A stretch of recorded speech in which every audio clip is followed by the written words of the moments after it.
Good afternoon, ladies and gentlemen, dear viewers. My name is Tomasz Kijewski, and I'm your host today. I would like to invite you to another panel discussion, moderated discussion by the Warsaw Institute think tank.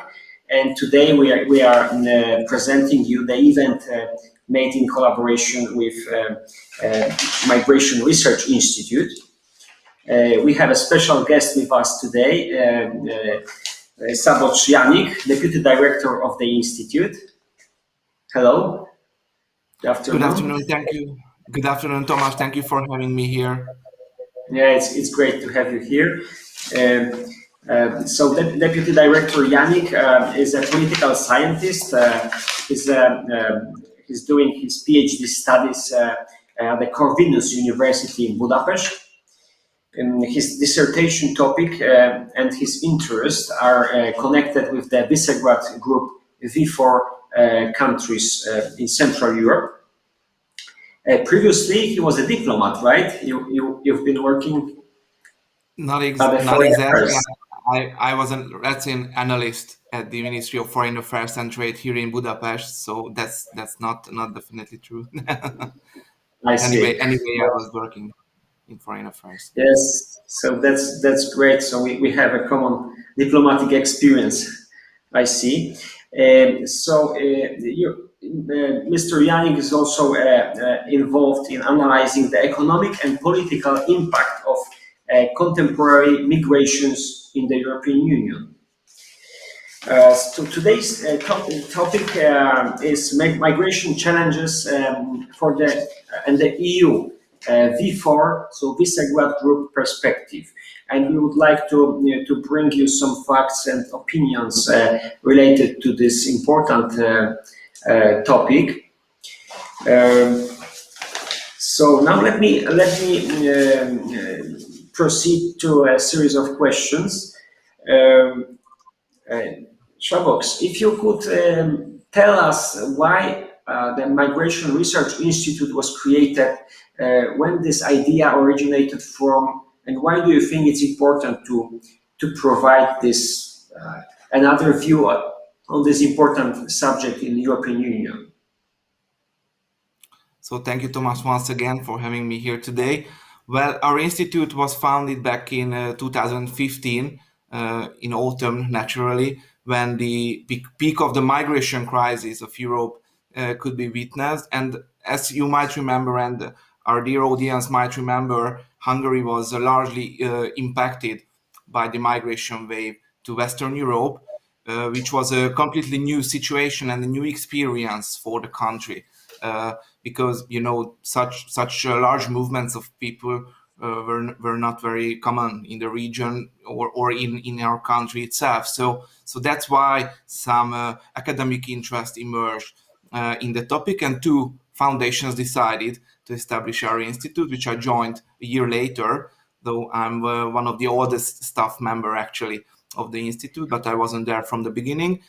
We conduct contemporary researches, multidisciplinary researches. Since the topic itself, migration, concerns a lot of different fields, we can think about political impact, economic consequences, security concerns, other risks, and how societies change in general in consequence of migratory movements. So I think it's a highly relevant and very current topic here in Europe and also globally, I think, because what we see in the century is that masses of people get on the move and go to other countries to live there permanently, not only to work, which is an interesting and complex phenomenon that is worth analyzing, I think. So I think this was the very, very basic idea behind establishing our institute. Thank you very much for your introduction on this. I would like now proceed to a question related to current migratory trends in the EU. We know that the problem for European Union started in 2014 in general, but what are the current trends in this regard, in your opinion? Well, we saw the the number of arrivals reaching a peak in 2015 and in early 2016. But after that, we could see some moderating numbers, which was a consequence of some important factors, including the border protection measures adopted by important transit countries, and of course we can refer to the EU-Turkey statement entered in early spring 2016, according to which the Turkish closed practically their borders, which was an import which lies on an important transit route to Europe, and which is the hallway to what we call the Western Balkan route, actually. So this was an important development. And what we saw. Excuse me, if I may interrupt you. Of course. Why do you think Turkey closed the border at that time? Was it a specific, I don't know, moment in politics, or was it connected somehow with a certain event or process? Of course, it was the commitment of the Turkish party to the EU-Turkey statement. Turkey committed itself to close its borders in exchange for, let's say, 6 billion euros to be disbursed to the Syrian refugees residing in its territory. So it was part of a larger deal with the European Union, actually negotiated by Germany and Merkel, but still it's a EU-Turkey agreement. And what we saw after that was that much less people arriving to Greece, which was the hottest region in 2015 and 16. But following this, we saw that some other routes came to the front. In particular, Italy, which was an important scene afterwards, where we saw increasing numbers of arrivals from 2016, but also we could also mention Spain, which saw some similar processes in the coming years. So overall, we could say that Europe is not relieved from the migratory pressure. What we see now is a more favorable situation, actually, compared to the peak of the European migration crisis. But in the long run, the problem is not resolved, because Europe has to prepare for a situation that it will always be more attractive, or at least in the decades or centuries coming, it will be more attractive and economically expected to say more successful compared to the surrounding less developed regions. And we can here mention Sub-Saharan Africa or even the MENA region, which is the Middle East and Northern Africa. So and we could add to the list South Asia, Bangladesh, for example, which is becoming an increasingly important sending country. Actually, if you look at those arriving in Italy, there is a sizable number of Bangladeshi people arriving, which is very interesting if you look at the map, actually. So these are important processes from a European perspective, and I think the EU itself would be wise to act in preparation for this role, and to develop some well sustainable measures to manage these migratory flows to its territory. Yes, thank you very much. Now, what is your take on the question? Is the EU migration crisis a policy or a political crisis? What could you say about this, the context of issue of migration for the European Union? Well, it's a very good and interesting question. I think both. On the one hand, it's a policy crisis since there's a real challenge in the form of masses arriving in the territory of the EU, which is true even if the numbers are much lower compared to 2015 and 16, as I mentioned. And obviously, the front countries have to, or at least should, protect their borders, and at the same time efficiently manage those who enter its territory or their territories. And after 2015, this has not been the case, actually. We could mention the failed reform of the Dublin regulation if we go on an EU level, the so-called quota decisions, the relocation decisions, or the weakness of the system of returns, which is completely ineffective to date, which is also a failure. So here we see overall a policy failure, which the EU, along with the member state, couldn't address or overcome, let's say.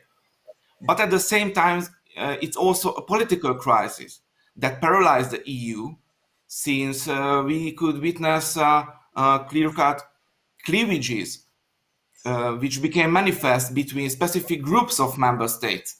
And unfortunately, this made any consensus impossible on the issue of migration. So I think the answer is both. It's a policy crisis and a political crisis at the same time.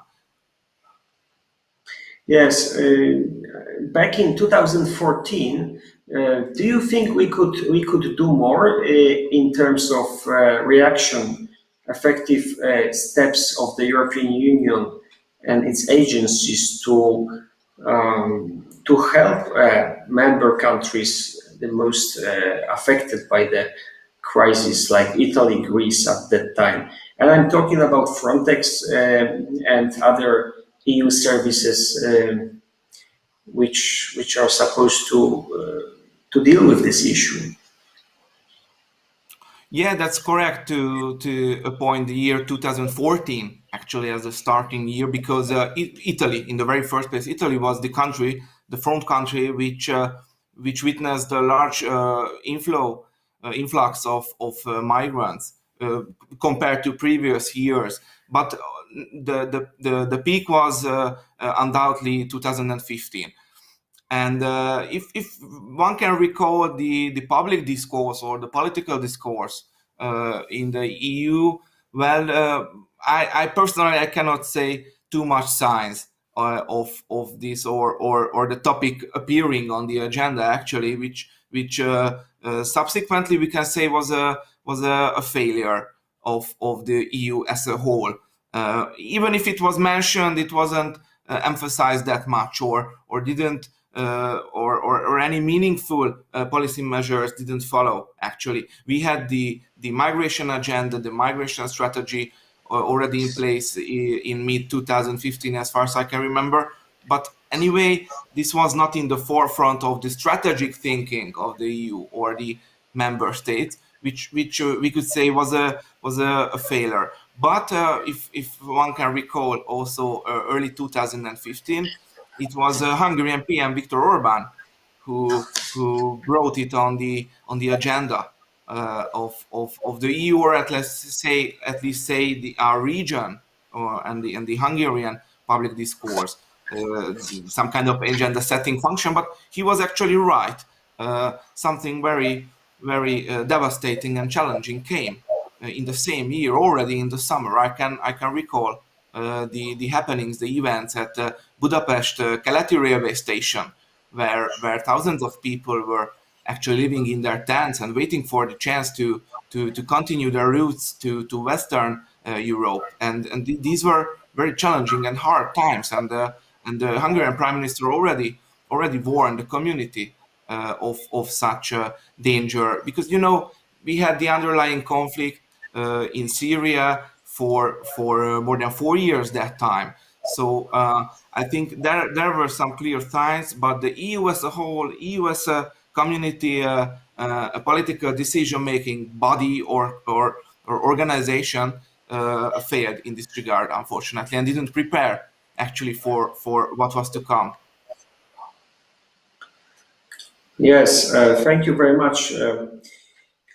I think it was tough time, and I, in my opinion, it was one of the first examples of the challenges before the EU, and also not only in social context, but also when it comes to national security. A lot of I think Europeans were wondering what's going on of course, and we have to make a distinction between immigration and illegal immigration, which is completely missing from mainstream media nowadays. Just take a look at what's going on at the southern border of US after the elections. Still very important political problem. And you mentioned your prime minister's response at that time. This is a good point to move to another, let's say, discussion point, which is a question: what made the Hungary and Visegrad countries' cooperation on this migration issue so successful at that time? Well, I think this cooperation centered on the migration issue was enabled by the common historical experience, background, the cultural proximity of the four countries, and how these societies think actually of, let's say, movement of people. And I think this was the very starting point of the Visegrad cooperation on the migration. And I think later, as time ran by, I think the determined and persistent position they took in late 2015 was the key, seeing the migration situation as a matter of security in the very first place, and considering EU crisis measures as a severe interference with their sovereignty. The harder stance on immigration was supported by the voters of the four countries at the same time. These were popular measures in domestic politics, as far as I know, in all the four countries, which was a very strong legitimacy for the four countries, and it was kind of an encouraging factor to stay close and reject mass migration, and how the EU and Western European countries wish to address this crisis. And what we saw before 2015 was, let's say, kind of occasional cooperation from issue to issue when their national interests overlapped. The four governments at all times were happy to cooperate. But after 2015, I think the landscape has changed a bit. And this doesn't mean that the four countries now agree on everything. That's definitely not the case. But what I see after 2015 is the kind of rediscovery of this regional platform, and the braver use of the same, how the four governments wish to utilize the Visegrad platform. And I think the migration crisis and their joint action on the issue could be deemed as a starting point of a new era or a milestone in the history of Visegrad. So I think the migration crisis was also an interesting point in this story. Yes, and I think it was not correctly understood by the European public that Hungary and Poland and other Visegrad countries were just proposing a different mode of inclusion and dealing with the problem, with the issue, because since that time, not many people know that, for instance, Poland, is very open to migrants, including the economic ones. Just mentioning that approximately 2 million of Ukrainians are legally working in Poland. So it's not the policy of a country, but just it's about responsible, politics. And it was missing in 2014, and sometimes I have an impression that it's missing from public debate today, unfortunately. So now let's move to Visegrad countries' common position on migration. Does it still exist today in 2021? As far as I can see, the communication of the four countries, and let's say including the joint declarations of the V4s adopted since 2015, I would say yes, because this type of illegal migration to the continent, uncontrolled masses, large numbers of people in very short period of time, these are still considered to be a security issue in the first place by the four governments, and of course a matter of sovereignty, because this immigration thing is interesting because it's a shared competence according to the EU treaties between Brussels and the member states. So I think to a certain extent conflicts and debates are coded in the system. If there are some member states who think otherwise than Brussels or mainstream Western governments, then the chances for conflicts is becoming high under such circumstances. So as far as I can see, they still think the same about this kind of immigration to the continent and of course the region, because in the first place they're worried about their own countries, the Central Europe, and of course in a broader sense worried for Europe. But because in last September the European Commission introduced this new set of proposals on reforming the EU asylum and migration system. And the first reactions naturally came from Hungary and Poland, and of course these rejected any relocation mechanism. And still, the new pact, in a weaker form, in another form compared to previous years, but still includes some kind of relocation element, which could not be accepted by Poland and Hungary. And as far as I know, Slovakia and Czechia are also against any mandatory relocation scheme. And this is the very heart of the critics of the V4s. And we have to admit that they are not alone anymore. We can think about Denmark, who is not only rejecting relocation quotas, but rather follows a completely new approach to migration in terms of restrictions, which have been prevalent in Denmark for a couple of years, but seemingly they are shifting gears these days, and this is also a source of conflict. But anyway, they can be a good and natural ally for the V4s. But we could also mention Austria, for example. Chancellor Kurz also committed itself and its government to stricter and more restrictive immigration measures and immigration policy. So I think the V4s are not alone anymore, actually, and that's why I expect some more heavy debates on the issue of migration to come. Yes, thank you very much. I think it's a good sign that there are more, let's say, voices calling for this more reliable, more responsible take for this important issue. And we know that the European Union is preparing some regulations regarding immigration, right? What are the current efforts of the European Union to reform this asylum and immigration system? Could you explain it to our viewers a little? Yes, of course. As I already mentioned, the Commission introduced a new pact on migration and asylum last September. This was a long-awaited package, and in part due to the COVID situation and the pandemic, the Commission got into delay with presenting, but finally it arrived in last September.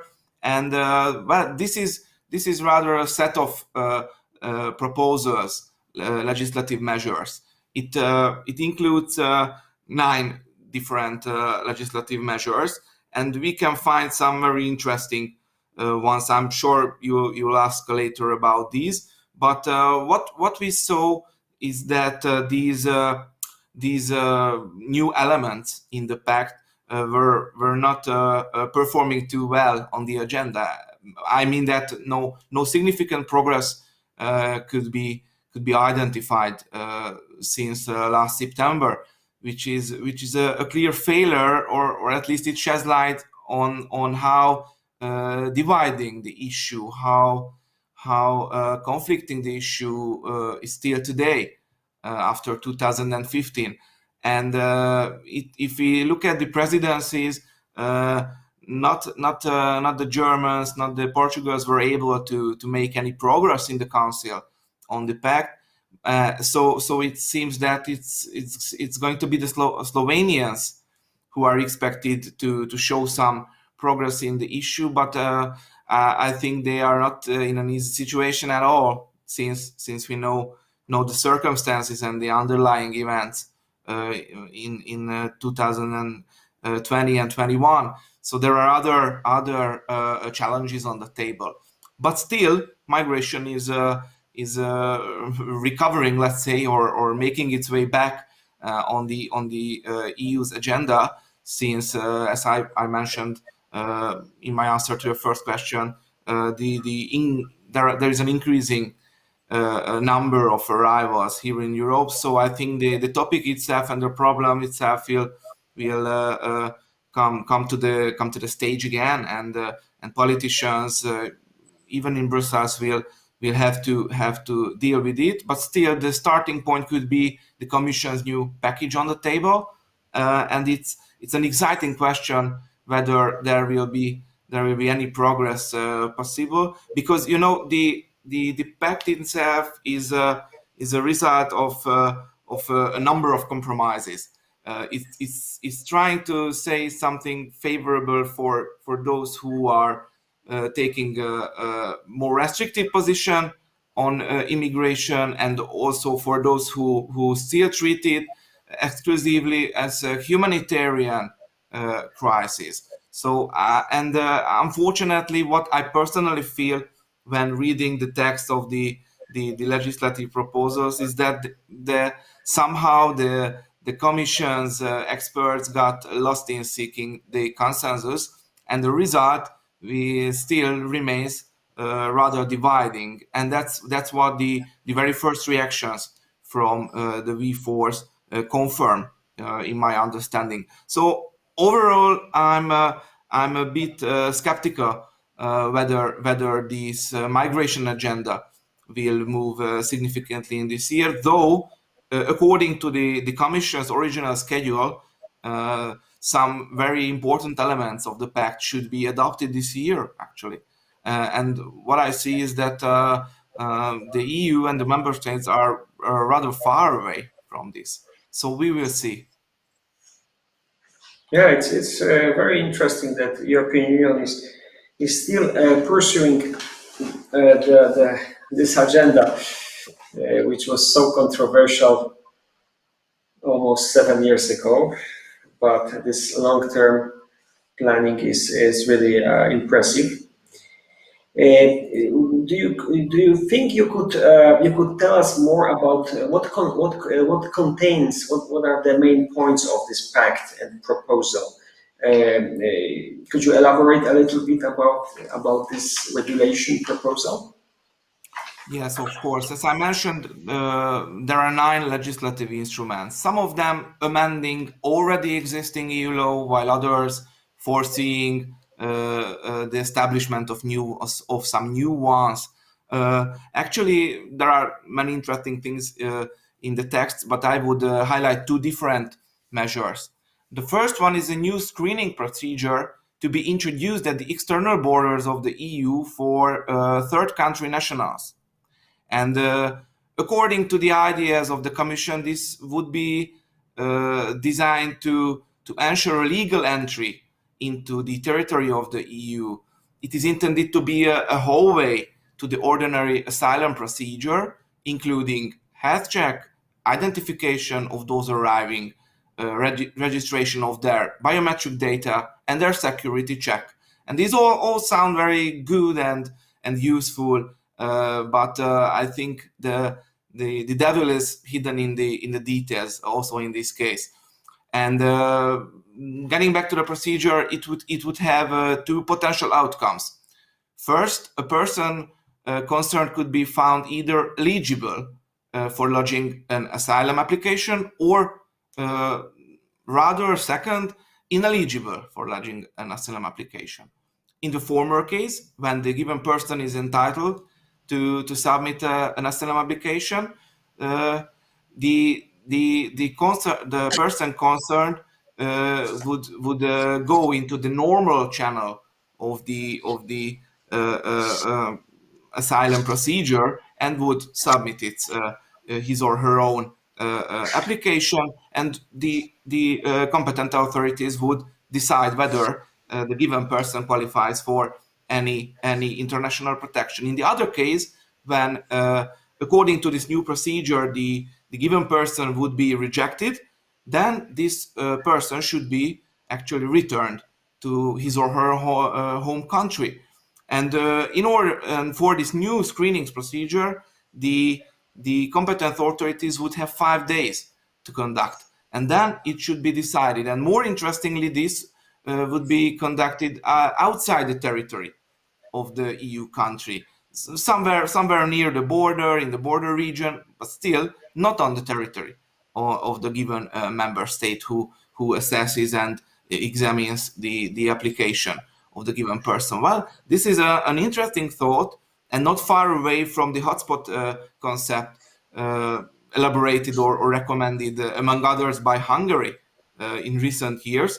But still, it's a question where this a procedure would be conducted in practice, and how would this look like?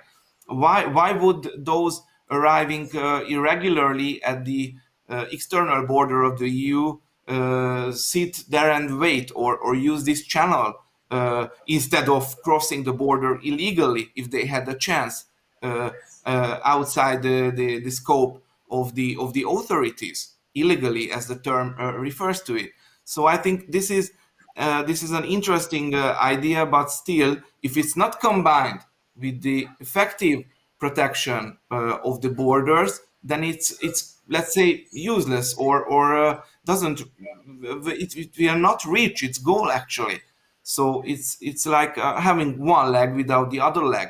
Beyond that, we could mention some other problems that could be foreseen. For example, which front country will have capacity to conduct such a new screening procedure? Italy, Spain, or Greece? I don't think so, even with the support of Frontex. So I think this is unfortunately an unrealistic idea, or a hardly feasible idea.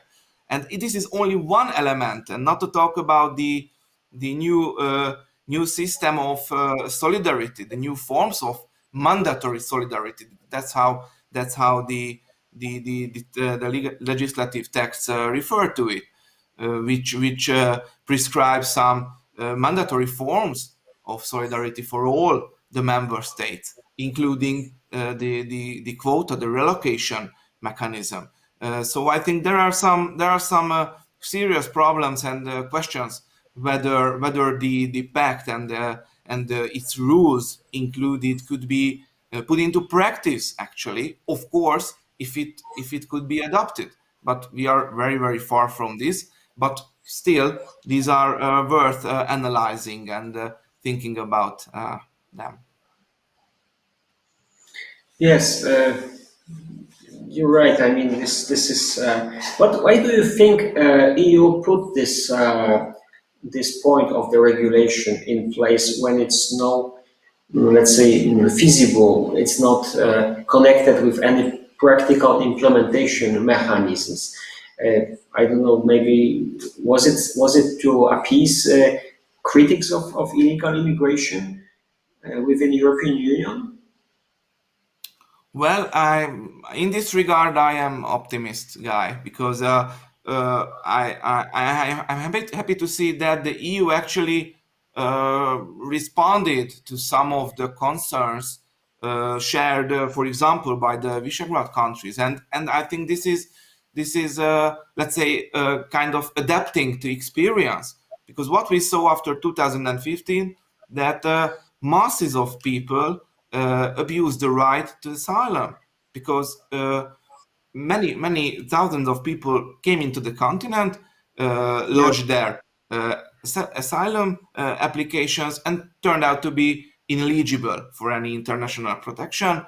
And there is the strong suspicion that many of them try to deceive the authorities, lying about their home country, their nationality, lying about the circumstances, how they fled their home country. So and I'm quite sure that somehow the Commission wanted to react these concerns and these experiences, in addition to the security concerns, clear security concerns and risks that surround mass immigration to Europe. It's a sad fact, but still a fact that the majority of terrorist attacks after 2015 turned out to be committed by persons with migrant background.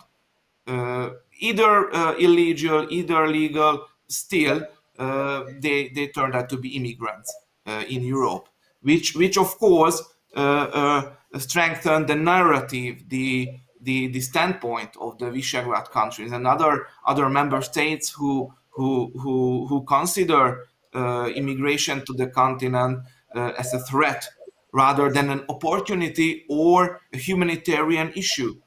It naturally had a humanitarian profile, in particular at the very beginning, where masses of Syrians came to the continent who were eligible for international protection. No doubt about that. Or we could mention the Eritreans from Africa, running from a dictatorship, and these are natural cases. But still, we could ask the question: why should actual refugees flee, let's say, half a dozen countries in order to arrive into Germany? Of course, I personally understand the human side of the story, which is let's say can be accepted by anyone. But still, the case is these people crossed, let's say, 5 or 6 safe countries en route to Germany or Sweden or France or wherever they wish to go according to their preferences. So I think this is again a place for debates and clever arguments how this should be treated. But still, this was the case in late 2015 and early 16.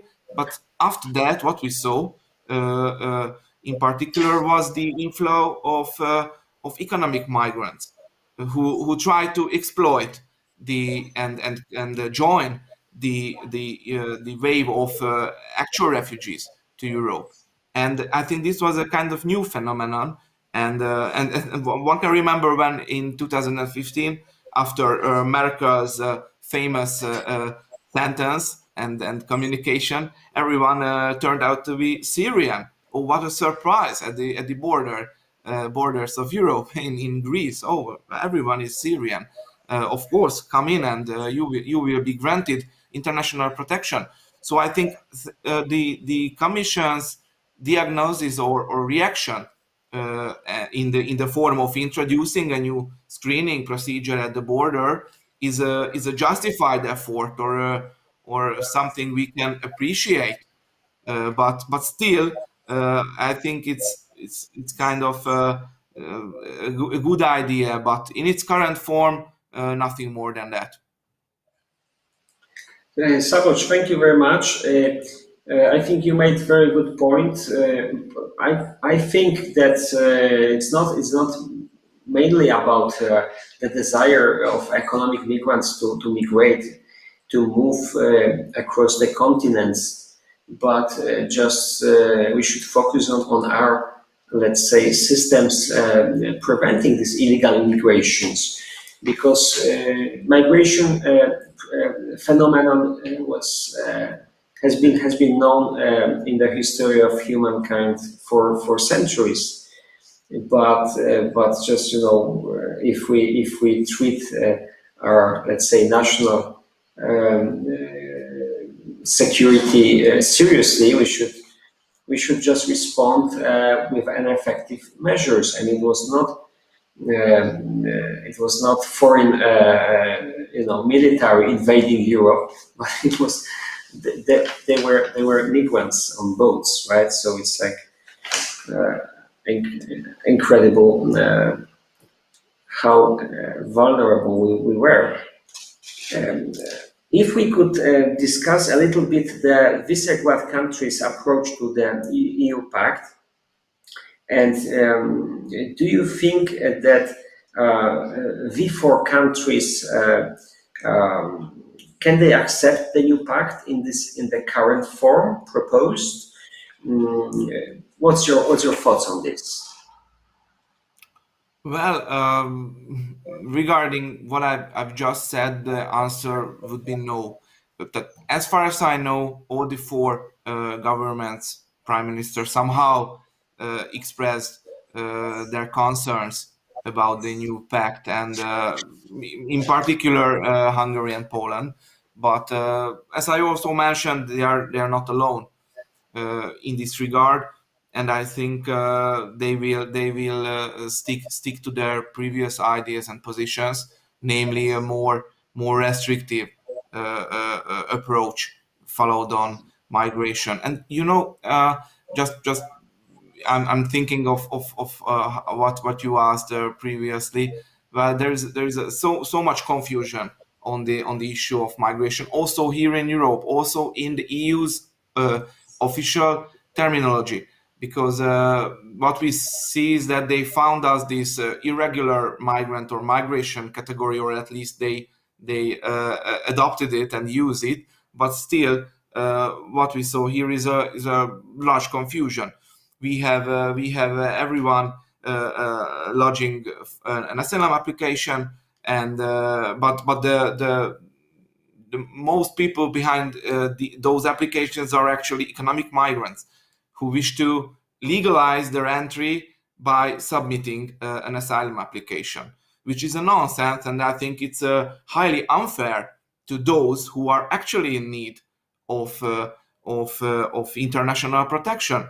So what we see here is a huge confusion, and why I'm saying this is that the V4s categorically reject this illegal form of immigration, those coming without any documents, without holding a valid visa in order to enter into a European EU country, and in an uncontrolled manner.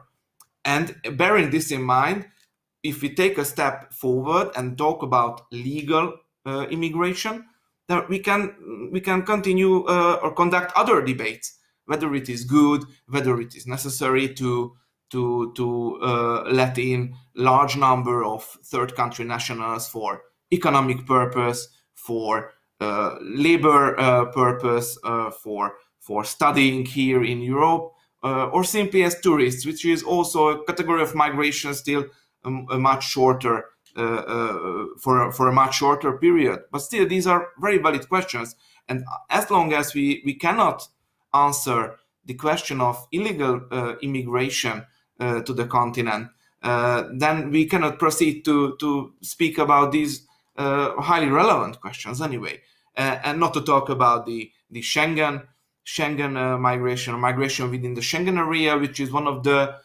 greatest achievements of the integration. And still, we have to use the word migration for all these phenomena. Still, we feel they are completely different, and they bring very different values or benefits for those included.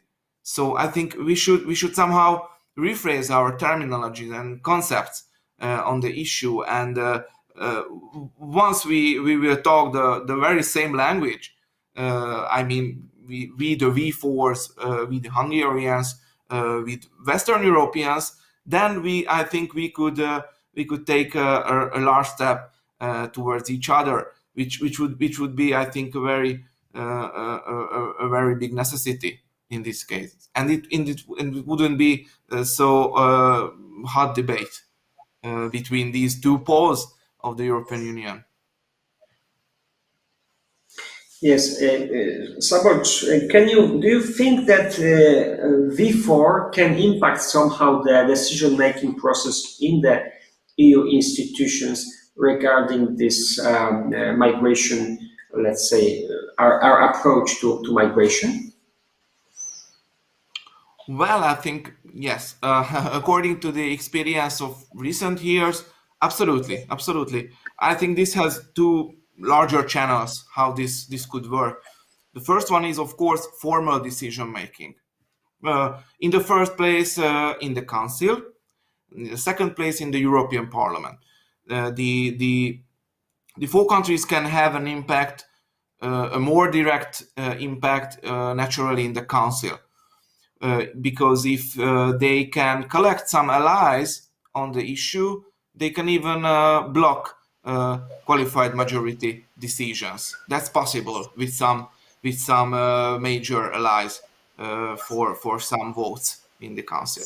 And this is what was not possible in 2015 when Hungary with some other V4 countries rejected the mandatory relocation quotas actually adopted in the Council of the Ministry of Interiors, and this was not possible. Didn't have a blocking minority. Sorry. So I think of course this could work out. So the task here for the four countries is to seek allies and enter good package deals and good collaborations behind the public scene. So I think this is one way, and of course the other is the full toolkit of diplomacy available to the four countries. They can go on their own and collect allies, conduct negotiations, and of course they can use the public field in politics and in the public discourse, which is not impossible for these countries to gain popularity, not only in their own countries, back in their own countries, but also in some Western European countries, for instance, where the integration of your country nationals is problematic or at least challenging according to past decades experience. So I think it's not a losing position per se what the Visegrad countries face on the issue of migration, but still we can see it's a let's say a hard way to go still, because the majority of member states still do not share some ideas of the V4s, and Denmark and Austria, etc. But I think this is not a losing game. They have the V4s have to work on this and do some smart international politics on the EU level, and they can exert some influence on the process. Yes, definitely. Thank you very much, Szabolcs. Slovenia took over the EU presidency on July the 1st. What are the prospects for the migration reform within the next 6 months? Yes, good question. As I already mentioned, the Germans and the Portuguese were not able to advance the migration dossier on the EU level, so this task is transferred to the Slovenians, let's say. But we have to see that Slovenians have other things to worry about, or at least to manage.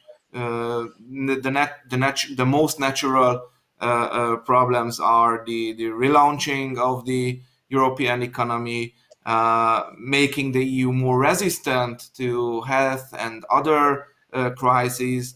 But we can think about the climate protection goals, the security risks, managing the security risks, both globally and here in the EU, or we could think about the integration prospects of the Western Balkan, for instance, and these, or just managing the impacts of the Brexit period.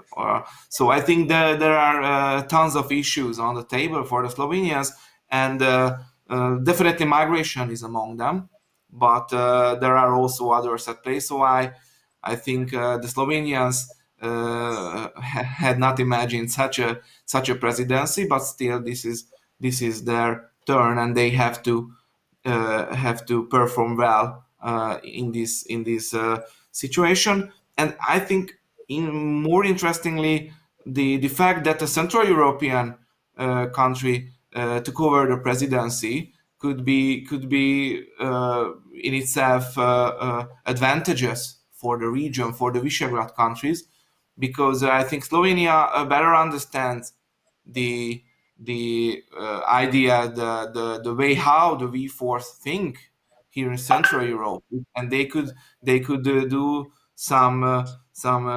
take some efficient steps in creating consensus between the two poles of the European Union. And not to mention that the Slovenian Prime Minister, Mr. Janša, has very good relations with Mr. Viktor Orban, or as far as I know, with other PMs in the Visegrad group. So these are all good signs, but of course these do not necessarily mean that everything will be fine and all the four countries think will be adopted without amendments. That's not the case. But still, the environment could be a little bit better than if another country had taken the presidency. So I'm a bit optimistic, and I'm sure that the Slovenians will give it a try to move the migration agenda forward.